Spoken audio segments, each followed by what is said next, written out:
హస్తం గుర్తుకే ఓటేసి శరీరమ్మ గారి నాయకత్వాన్ని సపోర్ట్ చేసి అన్ని విధాల మాకు హస్తం గుర్తుకి ఓటేస్తారని చెప్పి ధన్యవాదాలు. జై ఇండియా కూటమి, హస్తం గుర్తుకే, హస్తం గుర్తుకే. జై జోహార్ రాజశేఖర రెడ్డి గారు, జోహార్ రాజశేఖర రెడ్డి గారు.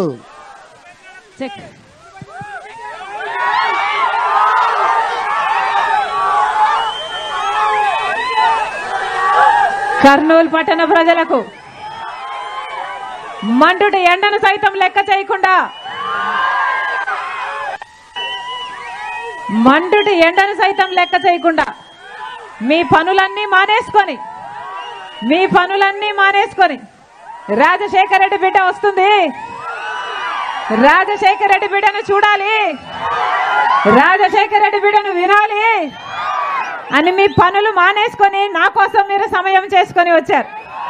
ప్రతి అన్నకు, ప్రతి తమ్ముడికి, ప్రతి అయ్యకు, ప్రతి అమ్మకు, ప్రతి అక్కకు, ప్రతి చెల్లికి మీ రాజశేఖర రెడ్డి బిడ్డ శిరస్సు వంచి చేతులు జోడించి మనస్ఫూర్తిగా నమస్కరించుకుంటోంది.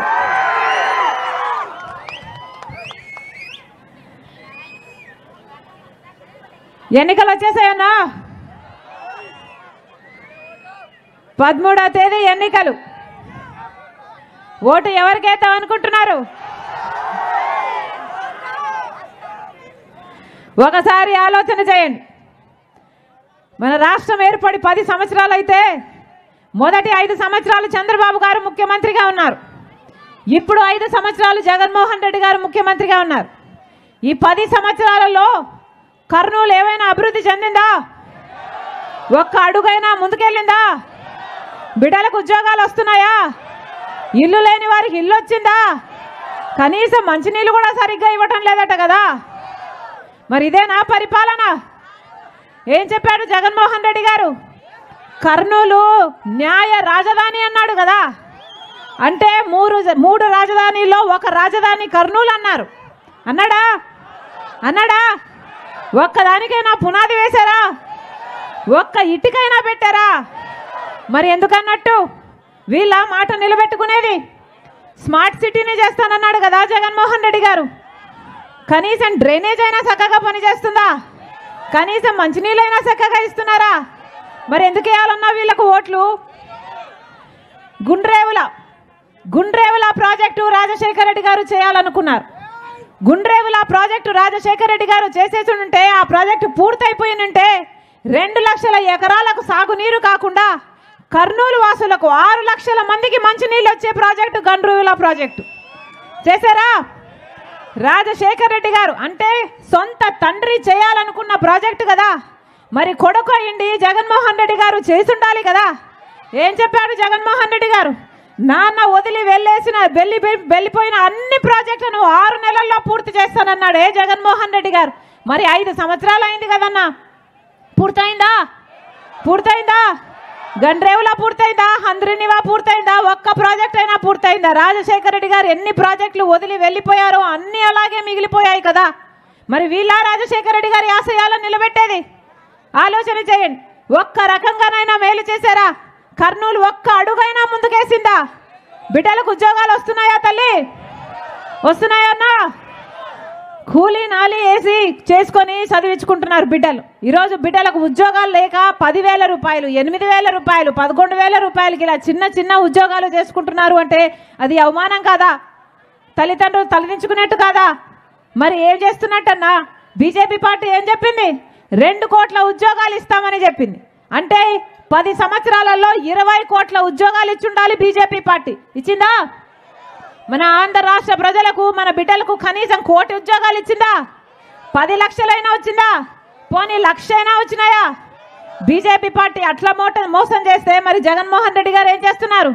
ప్రతి సంవత్సరము జనవరి సంక్రాంతి ఎట్లా వస్తుందో జాబ్ క్యాలెండర్ కూడా అలా వస్తుందన్నాడు కదా జగన్మోహన్ రెడ్డి గారు. వచ్చిందా అన్న? సంక్రాంతి వచ్చినప్పుడల్లా జాబ్ క్యాలెండర్ వచ్చిందా? ఇంతమంది బిడ్డలు ఉన్నారు ఇక్కడ, వస్తుందా అమ్మా? ఏం చెప్పాడు జగన్మోహన్ రెడ్డి గారు? 5 సంవత్సరాల క్రితము ఇలాగే మైకు పట్టుకొని 2,30,000 ఉద్యోగాలు ఖాళీగా ఉన్నాయి, నేను అధికారంలోకి వచ్చినాక అవన్నీ భర్తీ చేస్తానని చెప్పలేదా జగన్మోహన్ రెడ్డి గారు? మరి ఈ రోజు వరకు కూడా ఆ 2,25,000 ఉద్యోగాలు 5 సంవత్సరాలు అయిపోయింది, ఈ రోజు వరకు కూడా ఇంకా ప్రభుత్వ శాఖల్లో అలాగే ఖాళీగా ఉన్నాయి. మరి ఎందుకు చేసుకున్నట్టు జగన్మోహన్ రెడ్డి గారిని ముఖ్యమంత్రిగా? ఎందుకు వేసినట్టు ఓట్లు జగన్మోహన్ రెడ్డి గారికి? ఒక్క మాటైనా నిలబెట్టుకున్నారా? 5 సంవత్సరాలు అయిపోయింది. ఎన్ని ఉద్యోగాలు ఇచ్చారు? టీచర్ ఉద్యోగాలు, డిఎస్సి ఉద్యోగాలు 23,000 ఉద్యోగాలు ఖాళీగా ఉన్నాయి. ఇప్పుడు ఆఖరణ 5 సంవత్సరాలు ఇవ్వలేదు ఉద్యోగాలు జగన్మోహన్ రెడ్డి గారు. ఇక ఎలక్షన్లు 2 నెలలు ఉందనగా ఇప్పుడు 23,000 ఉద్యోగాలు మెగా డిఎస్సి ఇస్తాను ఇలాగే చెప్పిన జగన్మోహన్ రెడ్డి గారు మేనిఫెస్టోలో ఇప్పుడు ఒక దగా డిఎస్సి 6,000 ఉద్యోగాలకు నోటిఫికేషన్ ఇచ్చారు. అంటే ఎన్నికలు 2 నెలలు ఉందనగా నోటిఫికేషన్ ఇస్తే ఈ పరీక్షలు ఎప్పుడు జరగాలి? వీళ్ళకు ఉద్యోగాలు ఎప్పుడు రావాలి? ఇది అయ్యేదా? సచ్చేదా? మరి ఏం చేశారు? 5 సంవత్సరాలు మోసమే చేశారు కదా. 5 సంవత్సరాలు పని చేయనట్టే కదా. 5 సంవత్సరాలలో ఎన్ని ఉద్యోగాలు ఎప్పుడు ఇచ్చి ఉండకూడదు? ఇచ్చారా? 5 సంవత్సరాలలో ఎప్పుడూ ఇయ్యలేదు. కనీసం కుంభకర్ణుడైనా 6 నెలలు నిద్రపోతాడు, 6 నెలలు పనిచేస్తాడు. మరి జగన్మోహన్ రెడ్డి గారు ఏం చేశారు? 4.5 సంవత్సరాలు నిద్రపోయారు. ఇప్పుడు ఎలక్షన్లు వచ్చాయని నిద్ర లేచారు. సిద్ధమని ఇప్పుడు బయలుదేరారు. వాస్తవం కదా? ఇంతకుముందు ఎప్పుడైనా వచ్చారా? బిడ్డలకు ఉద్యోగాలు వస్తున్నాయా అమ్మా అని అడిగారా? మీకు ఇల్లులు ఉన్నాయా అమ్మా అని అడిగారా? మరి ఏం జరిగినట్టు? ఏం చేసినట్టు? అమ్మా ఇంతమంది ఉన్నారే, ఇల్లు ఎలా గడుస్తుంది తల్లి? నూనె, చక్కెర, గ్యాసు, పెట్రోలు, డీజిల్ అన్నీ పెరిగిపోయాయి. కరెంటు ఛార్జీలేమో 7 సార్లు పెంచారు. ఆర్టీసీ ఛార్జీలేమో 5 సార్లు పెంచారు. ఎలా గడుస్తుంది తల్లి ఇల్లు? జగన్మోహన్ రెడ్డి గారు చెప్తున్న మాట బటన్ నొక్కుతున్నాను అంటున్నాడే. బటన్ నొక్కి ఇచ్చేంత డబ్బు మీకు సరిపోతుందా? ఇచ్చేదేమో 100 రూపాయలు అయితే ఖర్చులన్నీ పెరిగిపోయి తీసుకుంటున్నది ఎంత? 1000 రూపాయలు. 1000 రూపాయలు అంటే ఒక చేత్తో మట్టి చంపిస్తున్నారు, ఇంకో చేత్తో వెండి చంపు తీసుకుంటున్నారు. అవునా? అన్ని ఖర్చులు పెరిగిపోయాయి. ఆఖరికి క్వార్టర్ బాటిల్ 60 రూపాయలు పక్కనైతే పక్క రాష్ట్రాలలో క్వార్టర్ బాటిల్ 60 రూపాయలు అయితే ఇక్కడ 250 రూపాయలు ఉందమ్మా అంటున్నారే. అన్ని రకాలుగా దోచుకుంటున్నారు. మరి జోబిలో మిగిలేదేమిటి? చేతిలో మిగిలేదేమిటి? చిప్ప, గుండు సున్నా. ఇదే కదా జరుగుతుంది. బటన్ నొక్కుతున్నారంటే ఎవరికి నొక్కుతున్నారు? ఎక్కడ పోతున్నాయి డబ్బులన్నీ? మీకైతే వస్తున్నాయా? మీకు వస్తున్నాయా తల్లి? మొత్తం అంతా నీళ్ళల్లో పోసిన పన్నీరే, బూడిదలో పోసిన పన్నీరే. వాస్తవం కదా? అందుకే చెప్తున్నాం, ఈరోజు ఆలోచన చేసి ఓటు వేయండి. ఇదే ప్రభుత్వం, ఇదే వైసీపీ ప్రభుత్వం అధికారంలోకి వచ్చినా, తెలుగుదేశం పార్టీ అధికారంలోకి వచ్చినా మళ్ళీ బీజేపీ పార్టీతో కుమ్మక్కైతారు. పోనీ బీజేపీ పార్టీ మనకు ఏమైనా చేసిందా? ప్రత్యేక హోదా ఇచ్చిందా? పోలవరం ప్రాజెక్ట్ ఇచ్చిందా? రాజధాని కట్టిందా? 10 సంవత్సరాలుగా బీజేపీ పార్టీ మనకు వెన్నుపోటు పొడుస్తూనే ఉంది. అయినా కూడా అదే బీజేపీ పార్టీకి ఒక పక్క చంద్రబాబు గారు, ఒక పక్క వైసీపీ గులాంగిరి చేస్తున్నారు. రాజశేఖర రెడ్డి గారు ఎప్పుడైనా బీజేపీని ప్రోత్సహించారా? బీజేపీ వైపు నిలబడ్డారా? ప్రతి విషయంలో ఖండించారు బీజేపీని. ఎందుకంటే బీజేపీ ఒక మతతత్వ పార్టీ కాబట్టి మతం పేరుతో చిచ్చుపెట్టాలి, ఆ మంటలో చలిగాచుకోవాలి. ఇదే బీజేపీకి తెలిసిన రాజకీయం. ఇదే జరిగింది. గోత్రాలో అయినా, మణిపూర్లో అయినా మతం పేరుతో చిచ్చు పెట్టారు. ఒక మతాన్ని అవమానించారు, ఇంకో మతాన్ని రెచ్చగొట్టారు. దాంతో వాళ్ళు లబ్ధి పొందారు.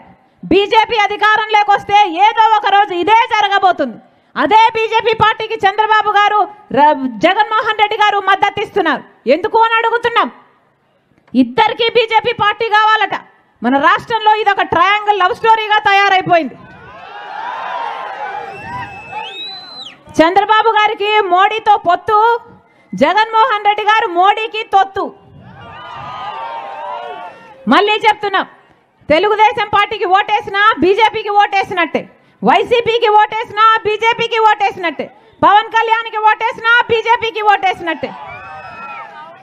వద్దు, బీజేపీకి ఓటేస్తే మనకు ప్రత్యేక హోదా రాదు, పోలవరం రాజు, రాజధాని రావు, మన బిడ్డలకు ఉద్యోగాలు రావు, ఇలాగే ఖర్చులన్నీ పెరుక్కుంటూ పోతాయి, పేదవాళ్ళకి ఇల్లులు రావు, వ్యవసాయం బాగుపడదు, కనీసం తాగడానికి కూడా మంచినీళ్ళు ఉండవు.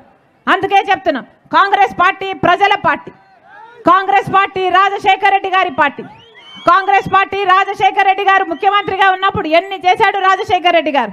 మళ్ళీ అలాంటి సంక్షేమ పాలన కావాలి అంటే కాంగ్రెస్ పార్టీ అధికారంలోకి రావాలి. కాంగ్రెస్ పార్టీలో చేరింది రాజశేఖర రెడ్డి బిడ్డ. ఎందుకంటే ఒక్క కాంగ్రెస్ పార్టీ మాత్రమే అధికారంలోకి వచ్చిన వెంటనే 10 సంవత్సరాల ప్రత్యేక హోదా ఇస్తాము అని ప్రకటించాడు రాహుల్ గాంధీ గారు. ఆ మాటను పట్టుకొని వచ్చింది రాజశేఖర రెడ్డి బిడ్డ. మీరు ఆశీర్వదించండి. కాంగ్రెస్ పార్టీ అధికారంలోకి వచ్చిన వెంటనే మనకు ప్రత్యేక హోదా వస్తుంది. ఒక్కొక్క నియోజకవర్గానికి 100 కొత్త పరిశ్రమలు వస్తాయి. మన బిడ్డలకు ఉద్యోగాలు వస్తాయి. రాజశేఖర రెడ్డి గారి సంక్షేమ పాలన మళ్ళీ వస్తుంది. మళ్ళీ చెప్తున్నాం, రాజశేఖర రెడ్డి గారి సంక్షేమ పాలన రాజశేఖర రెడ్డి బిడ్డ ప్రతి గడపకు అందిస్తుంది, మీ ఇంటి వరకు తెస్తుంది. మీరు ఆశీర్వదించండి. కాంగ్రెస్ పార్టీ ఎమ్మెల్యే అభ్యర్థిగా ఎవరిని నిలబెట్టినా హస్తం గుర్తు మీద ఓటేసి గొప్ప మెజారిటీతో గెలిపించాలని మనస్ఫూర్తిగా ప్రార్థిస్తున్నాం. అలాగే ఎంపీ అభ్యర్థి రాంపుల్లయ్య యాదవ్ గారు మనస్ఫూర్తిగా ఆశీర్వదించండి. హస్తం గుర్తు మీద ఓటేయండి. మనస్ఫూర్తిగా ఆశీర్వదించండి.